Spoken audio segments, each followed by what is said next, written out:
का बोलवलंय? काही कळलं का? नाही अरे, नाही म्हणजे फोनवरून वाटलं, म्हणजे आवाजावरून की ती चिडली आहे. काही घडलंय का? तुला माहित नाही काय घडले ते? असं काहीतरी घडलंय म्हणून तर चिडले ना मी.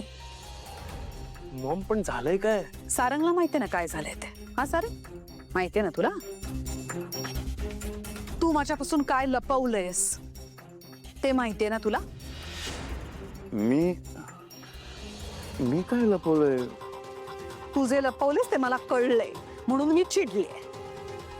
मॉम, मी आणि सारंग तसं काहीच लपवत नाही. फक्त एक गोष्ट, तेच मला कळलंय. सारंग, तुला माहित होतं ना, राजकुमारने आपल्या बँक अकाउंट मधून 8 लाख रुपये काढलेत. हे तुला ठाऊक होतं ना सारंग? मग मला सांगायची गरज नाही भासली तुला? मॉम ऍक्च्युली सारंगनी मला सगळं सांगितलं होतं. खरं तर त्यांनी एकट्यानेच ते, मी आणि ऐश्वर्यानी पण ही गोष्ट लपवली. काय? R you serious? ऐश्वर्या, तुला सुद्धा ठाऊक होतं? Maugham, I am extremely sorry. नाही म्हणजे मला माहीत होतं, पण सारंग आणि नीलने मला सांगितलेलं तुम्हाला नाही सांगायचं म्हणून.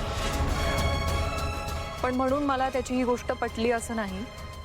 मी अजिबात त्याला समर्थन करत नाही. पण मला का नाही सांगितलं? माझ्यापासून का लपवून ठेवलं?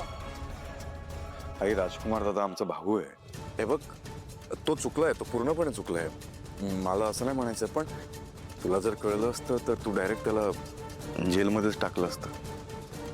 म्हणजे आम्हाला असं वाटलं की अजून एक त्याला संधी द्यायला हवी, आणि त्यानिमित्ताने त्याने जे पैसे जे काही वापरलेत त्याचा हिशोब पण आम्हाला कळेल. आम्ही त्याला समजावणार होतो. समजावा मग. तुम्हाला माहितीये तो कुठे राहतो, काय करतो, कुठे असतो माहितीये?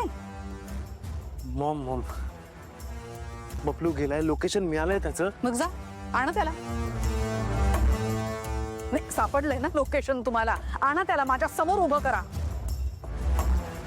3 दिवस देते मी तुम्हाला, 3 दिवस. परवा आमच्या लग्नाचा वाढदिवस आहे. त्यानंतर राजकुमार मला माझ्या डोळ्यासमोर हवाय, नाहीतर तुमची काही खैर नाही.